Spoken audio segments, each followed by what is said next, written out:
Capítulo 44. Las tinieblas. Enriqueciendo las alegrías de la reunión, Lisias me dio a conocer nuevos valores de su cultura y sensibilidad. Tocando con maestría las cuerdas de la cítara, nos hizo recordar viejas canciones y melodías de la tierra. Era un día verdaderamente maravilloso. Se sucedían los júbilos espirituales como si estuviéramos en pleno paraíso. Cuando me vi a solas con el bondadoso enfermero de auxilio, procuré transmitirle mis sublimes impresiones. No le quepa duda, dijo sonriendo, cuando nos reunimos con aquellos que amamos, ocurre algo confortador y constructivo en nuestro fuero íntimo. Es el alimento del amor, André. Cuando numerosas almas se congregan en el círculo de tal y cual actividad, sus pensamientos se entrelazan formando núcleos de fuerza viva, a través de los cuales cada uno recibe su porción de alegría o de sufrimiento de la vibración general. Es por esta razón que en el planeta el problema del ambiente es siempre un factor ponderable en el camino de cada hombre. Cada criatura vivirá de aquello que cultiva. Quien se ofrece diariamente a la tristeza, en ella se moverá. Quien enaltece la enfermedad, sufrirá los daños. Observando mi extrañeza, concluyó: en eso no hay misterio alguno.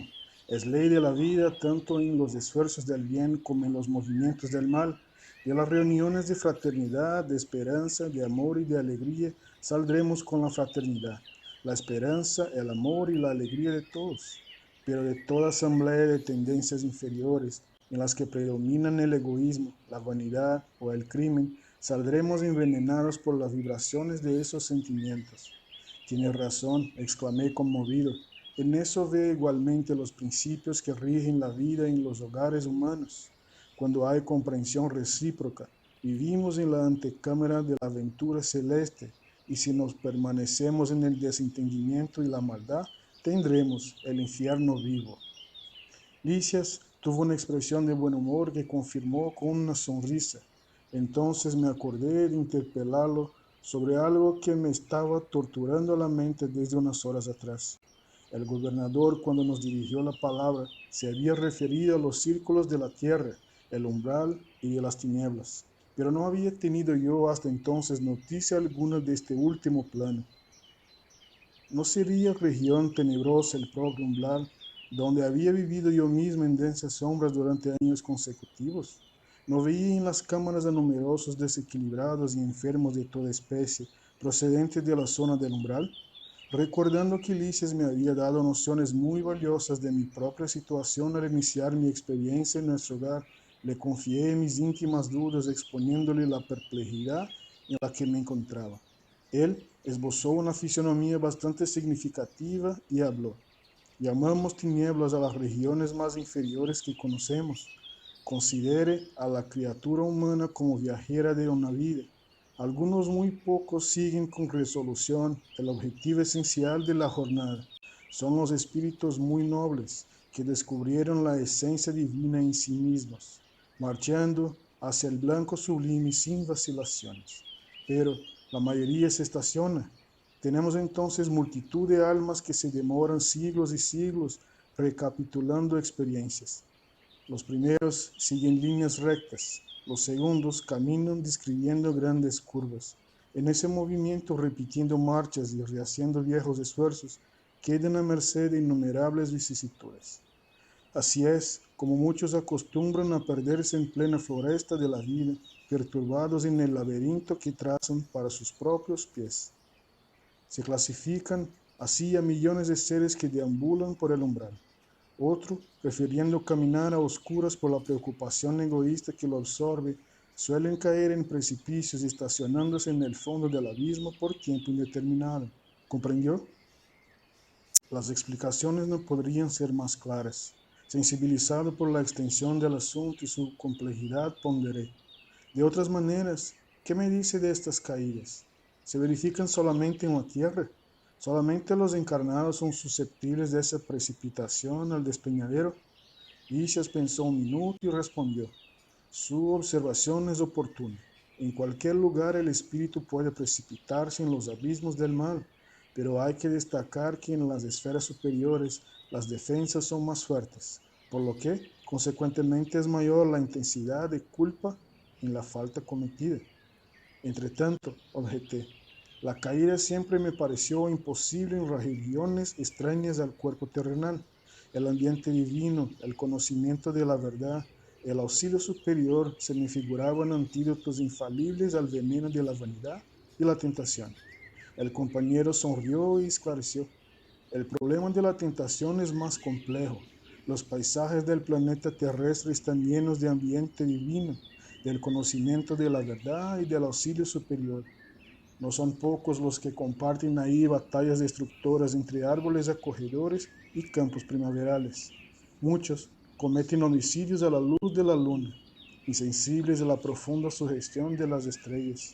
Otros explotan a los más débiles, desoyendo revelaciones de la verdad superior. En la tierra no faltan paisajes y expresiones esencialmente divinos. Las palabras del enfermero penetraban profundamente en mi espíritu. En verdad, los guerreros prefieren la destrucción en la primavera o el estío, cuando la naturaleza extiende por la tierra y el firmamento maravillas de color, perfume y luz. Los robos y los homicidios son practicados preferentemente por la noche, cuando la luna y las estrellas hinchen el planeta de divina poesía. La mayor parte de los verdugos de la humanidad se constituye de hombres eminentemente cultos que deprecien la inspiración divina. Renovando mi concepción referente a la caída espiritual, agregué, de todas las maneras, Licias, ¿podrá darme usted una idea de la localización de esta zona de tinieblas? Si el umbral está vinculado a la mente humana, ¿dónde quedará semejante lugar de sufrimiento y pavor? Hay esferas de la vida en todas partes, dijo él solícito. El vacío siempre ha de ser una mera imagen literaria. Por doquiera hay energías vivientes y cada especie de seres funciona en determinadas zonas de la vida. Después de pequeño intervalo en que me pareció meditar profundamente, continuó. Naturalmente, como nos sucedió a nosotros, usted situó como la región de existencia más allá de la muerte del cuerpo, solamente a círculos que van de la superficie del globo hacia arriba, olvidando su bajo nivel. No obstante, la vida palpita en la profundidad de los mares y en el interior de la tierra. Además, como sucede con los cuerpos materiales, hay principios de gravitación para los espíritus. La tierra no es solamente el campo que podemos herir o menospreciar a nuestro placer. Es una organización viva, poseedora de ciertas leyes que nos esclavizan y nos libertarán según nuestras obras. Es claro que el alma aplastada por sus propias culpas no podrá subir a la superficie del lago maravilloso de la vida. Resumiendo, debo recordar que las aves libres ascienden a las alturas, las que se embarazan en el osadal se sienten impedidas para el vuelo, y las que se prenden a un peso considerable son simples esclavas de lo desconocido. ¿Comprende? Licias no precisaba hacerme esta pregunta, pues de pronto evalué el cuadro inmenso de luchas purificadoras, diseñándose ante mis ojos espirituales en las zonas más bajas de la existencia. Como alguien que necesita meditar bastante antes de expresarse, el compañero pensó y concluyó. Tal como nos sucede a nosotros, que traemos en nuestro íntimo lo superior y lo inferior, también el planeta trae en sí expresiones altas y bajas, como las que corrige al culpable y da paso al triunfador para la vida eterna. Usted sabe como médico humano que hay elementos en el cerebro del hombre que presiden su sentido de dirección, pero hoy reconoce que estos elementos no son propiamente físicos y sí espirituales en su esencia. Quien estime vivir exclusivamente en las sombras, embotará su sentido divino de dirección. Por tanto, no está de más que se precipite en las tinieblas, porque el abismo atrae al abismo, y cada uno de nosotros llegará al sitio hacia el cual está dirigiendo sus propios pasos.